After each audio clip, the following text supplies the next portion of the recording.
السلام علیکم ورحمۃ اللہ وبرکاتہ۔ میں ہوں آپ کا میزبان سراج الدین امجدی۔ آج کی خصوصی رپورٹ کے آغاز سے قبل اللہ کریم کا بے حد شکر ہے کہ اس نے مجھ ناچیز کو فریضہ حج کی ادائیگی کے لیے اپنا خصوصی فضل و کرم اور رحم فرمایا۔ اللہ کریم سے دعا ہے کہ میرے سفر حج کو وہ آسان اور مناسک کی ادائیگی میں میری مدد فرمائے۔ جو ناظرین اس فرض کی ادائیگی سے تاحال محروم ہیں، میں دعا گو ہوں کہ اللہ کریم انہیں بھی جلد از جلد اس فریضہ حج کی ادائیگی کی سعادت عطا فرمائے۔ آمین یا رب العالمین۔ آج کی خصوصی رپورٹ جناح اسپتال کراچی میں مریض دشمنوں کا اتحاد، سندھ گورنمنٹ ہسپتال نیو کراچی اور سلمان کوٹی کی قسط نمبر 2 پر مشتمل ہے۔ جن ناظرین نے چینل کو اب تک سبسکرائب و لائک نہیں کیا ہے، وہ صحت کے حقائق پر مبنی خبروں سے بر وقت باخبر رہنے کے لیے پہلے چینل کو سبسکرائب ضرور فرما لیں۔ جن دوستوں نے لائک اور سبسکرائب کر لیا ان کا تہ دل سے شکریہ۔ وفاق کے تاریخی جناح پوسٹ گریجویٹ میڈیکل سینٹر کو 18ویں آئینی ترمیم کے بعد محکمہ صحت سندھ نے اسے مزید ترقی دینے کے بجائے پیپلز پارٹی سندھ کی حکومت نے مریضوں کو جدید طبی سہولیات کی فراہمی اور اس میں اضافہ کرنے کے بجائے آئین اور قانون سے کھلواڑ کرتے ہوئے ہسپتال کے خزانے کو لٹیروں کے حوالے کرنے اور انتظامات بدماشوں کے سپرد کرنے جیسے فیصلے پر تیزی سے عمل پیرا ہے۔ اب صوبے میں کینال کے سودے کے بعد صوبہ سندھ کے سرکاری ہسپتالوں کو لوٹو تو پھوٹو والا کام دیدہ دلیری سے جاری ہے،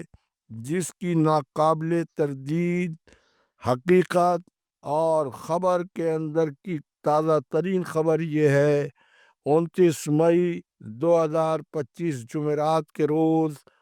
ڈاکٹر نگہت شاہ کی دعوت پر وزیر صحت و بہبود آبادی سندھ ڈاکٹر عذرا فضل پی جوہو گائنی وارڈ میں تشریف لائیں۔ جب واپس جانے لگیں تو خلاف قانون ہسپتال کے انتظامی سربراہ ڈاکٹر شاہد رسول نے محکمہ صحت سندھ کے حکم سے بغاوت کرنے والے مریض دشمن ڈاکٹر یاسین عمرانی کو یہ کہہ کر تعارف کرایا کہ یہ ان کا اپنا آدمی ہے۔ وزیر صحت سے ان کے تبادلے کے حکم کو منسوخ کرنے کی انہوں نے درخواست بھی کی، جبکہ وزیر صحت نے واقعے کے پس منظر کو جانے بغیر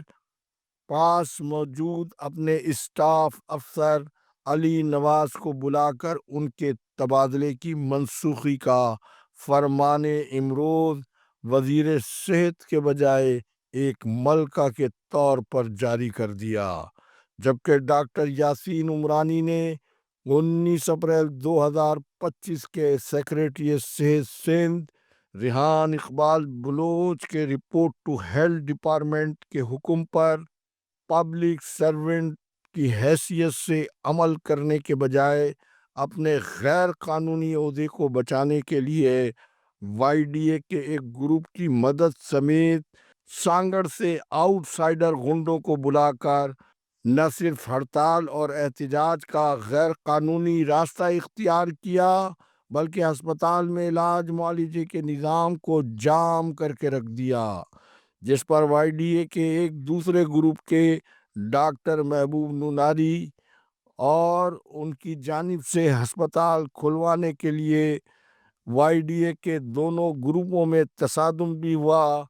ایف آئی آر بھی درج ہوئی، اور اس موقع پر پیپلز ڈاکٹر فورم جے پی ایم سی کے صدر ڈاکٹر عدیل سمو نے بھی حکومتی حکم کے خلاف ڈاکٹر یاسین عمرانی کی کھلی غنڈہ گردی اور بدماشی کے خلاف آہنی دیوار بن کر ہسپتال میں طبی ماحول کو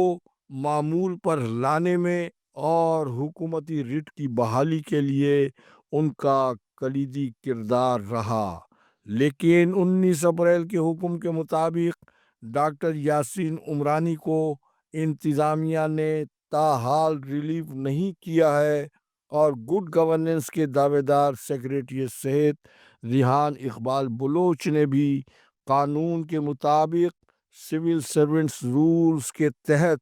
ڈاکٹر یاسین عمرانی کے خلاف نہ صرف اس لیے کارروائی سے گریز کیا کہ ڈاکٹر یاسین عمرانی ڈاکٹر شاہد رسول اور ڈاکٹر نوشین کی اے ٹی ایم مشین کی شہرت رکھتے ہیں، جبکہ خبر کے اندر کی خبر یہ ہے کہ اب جے پی ایم سی کی خلاف قانون انتظامیہ نے جے پی ایم سی سے ڈاکٹر عدیل سمو کا بوریا بستر لپیٹ کر ان کی جگہ پر ڈاکٹر یاسین عمرانی کو لانے کا حتمی فیصلہ نمائشی وزیر صحت کو رام کرنے کے بعد کر لیا ہے۔ ڈاکٹر عدیل سمو کا شمار کماؤ پوت میں نہیں ہوتا ہے۔ پھر واقفان حال کو یہ بھی معلوم ہے کہ جون میں بجٹ کے آتے ہی جنا پوسٹ گریجویٹس میڈیکل سینٹر میں پوسٹ گریجویٹس کے داخلوں کا سیزن مال بناؤ پکڑ میں مت آؤ آ جائے گا۔ پھر اسی سے جڑی خبر کے اندر کی خبر یہ بھی ہے کہ وفاق کی 300 نشستوں کو ختم کر کے انہیں پوسٹ گریجویٹس میں منتقل کرنے کا کاغذی منصوبہ عمل درآمد کے لیے تیار بتایا جاتا ہے، جبکہ ہاؤس جاب کی نشست 3 لاکھ کی اور پوسٹ گریجویٹس کی نشست 14 لاکھ روپے کی بتائی جاتی ہے۔ اسی کھیل کی بنا پر سانگڑ سے پلاسٹک کی تھیلی میں چند کپڑے لے کر آنے والے ڈاکٹر یاسین عمرانی بدرٹا لائن میں رہائش پذیر ہوئے، لیکن چند ہی سالوں میں ویگو سمیت آمدنی سے زائد اثاثہ جات اور جس ٹھاٹ باٹ سے وہ اپنی زندگی گزار رہے ہیں، ایف بی آر سمیت کرپشن کے ذریعے کالا دھن کے منی میکرز کے متعلقہ ادارے نیب سندھ اور اینٹی کرپشن کی پکڑ سے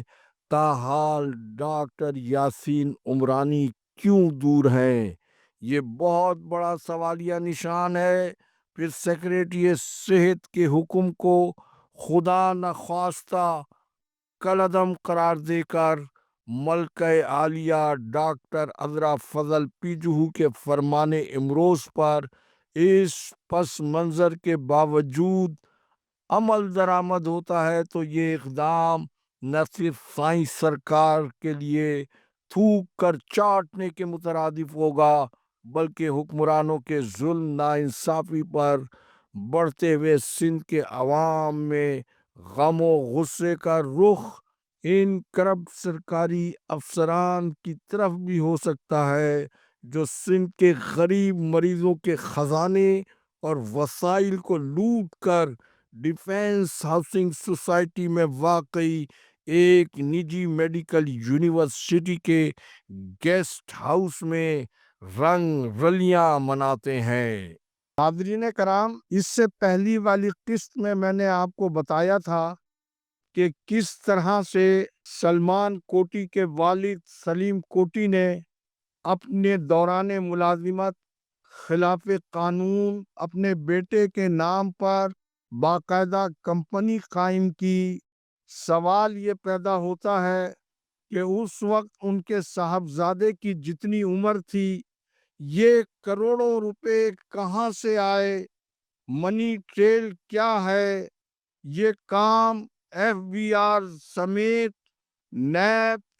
اینٹی کرپشن اور دیگر اداروں کا آئینی اور قانونی فرض ہے کہ وہ یہ معلوم کریں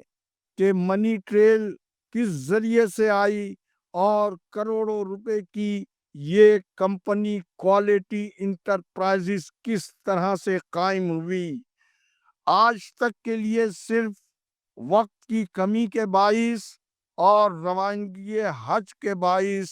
اتنا ہی۔ انشاءاللہ العزیز اس کی مزید تیسری قسط پیر کے روز آپ ہیلتھ ڈائری میں ملاحظہ فرمائیے گا۔ اللہ حافظ۔ پاکستان زندہ باد، کرپشن مرد آباد، عوام و افواج پاکستان پائندہ باد۔